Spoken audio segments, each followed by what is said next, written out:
Hello प्यारे बच्चों, कैसे हो आप सब। आई होप आप सब बहुत अच्छे होंगे, आपकी फैमिली में भी सब लोग बहुत अच्छे होंगे। मोस्ट इंपॉर्टेंट वीडियो आज का होने वाला है, क्योंकि आज हम बात करेंगे कि किस तरीके से आप CUET के लिए प्रिपरेशन कर सकते हैं। How to prepare for CUET 2024। अगर आपने बी फार्मा में एडमिशन लेना है या CUET के थ्रू डी फार्मा में एडमिशन लेना है, तो क्या हमारा प्रोसीजर रहेगा प्रिपरेशन का, ईच एंड एवरीथिंग के लिए आज हम डिस्कस करेंगे। सबसे पहले आप हमारे चैनल को सब्सक्राइब कर लीजिए। हमारा दूसरा चैनल भी है BSP फार्मेसी के नाम से, उसको भी आपने सब्सक्राइब करना है, बिकॉज वहां पे मैं आपको फार्मा से रिलेटेड ऑल अपडेट्स प्रोवाइड करवाती हूं। हमारा एक और चैनल है BSP फार्मेसी 2 के नाम से, जहां पे बी फार्मा डी फार्मा के बिल्कुल फ्री ऑफ कॉस्ट लेक्चर्स आपको मिलते हैं विद लाइव क्लासेस। तीसरी चीज, हमारी ऐप जो कि प्ले स्टोर पे अवेलेबल है, उसको भी डाउनलोड कर लीजिए, क्योंकि वहां पे आपको बिल्कुल फ्री ऑफ कॉस्ट कोर्स मिलता है B pharma D pharma entrance exam का, जिसमें CUET भी इंक्लूडेड है। जाके विजिट करें, कोर्स में ज्वाइन करें। चलिए जी, अब कैसे प्रिपरेशन करनी है, सिलेबस क्या रहेगा, किस तरीके से आपको स्केड्यूल बनाना है ना, ये सारी चीजें हमें डिस्कस करनी है आज के इस वीडियो में। ठीक है जी। और सबसे बड़ी चीज कि मैम बुक कौन सी ले, किस बुक से तैयारी करें, नोट्स कैसे बनाएं, कौन से नोट से तैयारी करें, ये सारी चीजें बच्चे के मन में बहुत कंफ्यूजन क्रिएट करती हैं। तो आज सारे कंफ्यूजन आपके क्लियर हो जाएंगे। सबसे पहले जो चीजें मैं बताऊंगी उनको ध्यान रखना है बेटा। क्या कि अगर आपने बी फार्मा में एडमिशन लेना है, कहाँ एडमिशन लेना है, अगर आपने बी फार्मा में एडमिशन लेना है, ठीक है, तो अब इसमें क्या करना पड़ेगा आपको। सबसे पहले फिजिक्स, केमिस्ट्री, बायोलॉजी या फिर फिजिक्स, केमिस्ट्री, मैथमेटिक्स, इनको करना पड़ेगा स्ट्रॉन्ग। बस इन 3 सब्जेक्ट का खेल है। और ये ऐसा तो है नहीं आपको कुछ नया पढ़ना है, 12th में आपने ये सब कुछ पढ़ा है। अब चीज आती है कि मैम वहां हमने थ्योरी पढ़ी है, यहाँ में MCQs के साथ अपनी प्रिपरेशन करनी है।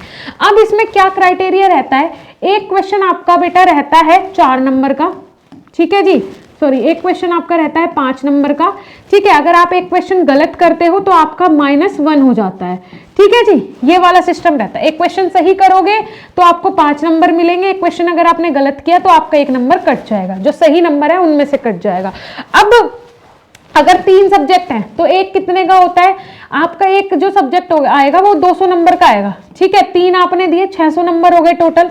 अगर इसमें जनरल टेस्ट और लैंग्वेज इंक्लूडेड नहीं है तब मैं बात कर रही हूँ, क्योंकि हमें जो मेन फोकस करना है वो तीनों डोमेन पे करना है। ये हमारे 100% जो फार्मा की यूनिवर्सिटीज है ना, 100% जो फार्मा यूनिवर्सिटीज हैं, ठीक है जी, फार्मा यूनिवर्सिटीज हैं, उनमें आपके ये तीनों डोमेन्स आएंगे 100% में, ठीक है। फिर उसके बाद आप क्या आ जाते हैं कि 20% में आपका पूछ लिया लैंग्वेज और 10% में आपका पूछ लिया जनरल टेस्ट, ये वाला क्राइटेरिया होता है। लेकिन ये आपका हर किसी में रहेगा, जो जनरल टेस्ट ले रहा है उसके साथ भी, जो लैंग्वेज ले रहा है उसके साथ भी। तो हमें फोकस करना है इन 600 नंबर पे।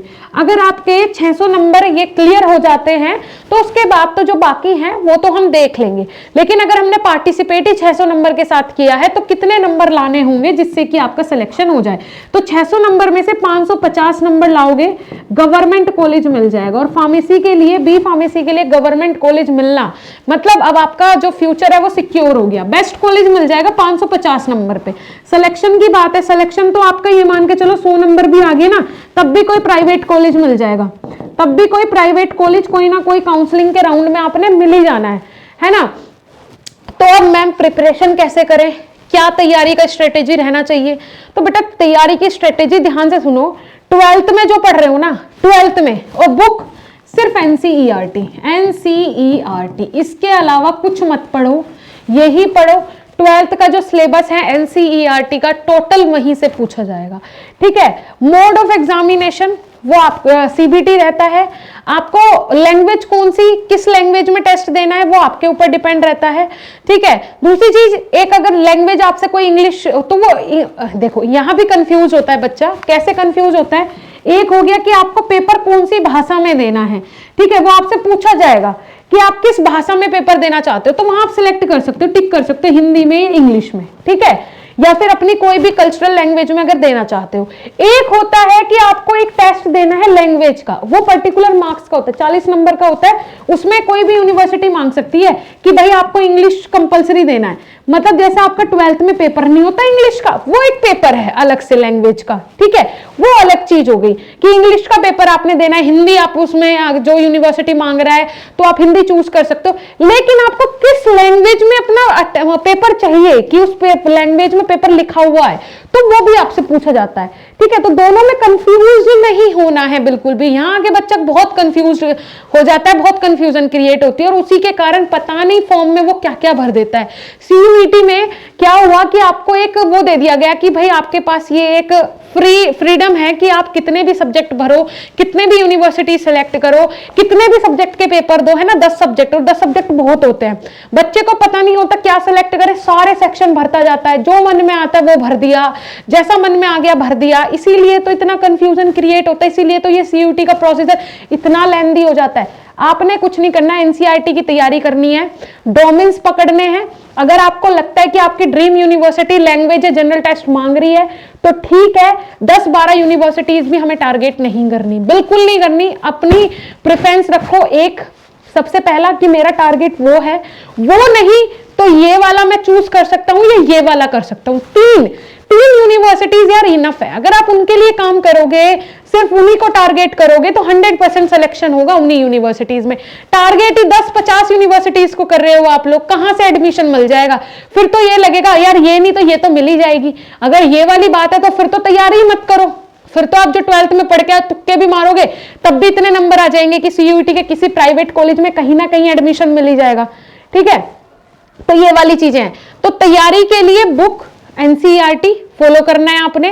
बीएसपी फार्मेसी के ऐप पे जाओ, free of cost test portal मिल रहा है आपको, वहां पे 10,000 से ज्यादा, लगभग 6,000 से ज्यादा एमसीक्यूज मिलेंगे, ठीक है। कोशिश करेंगे कि हम हिंदी और इंग्लिश के मिला के 10,000 से प्लस एमसीक्यूज कर दें इस बार।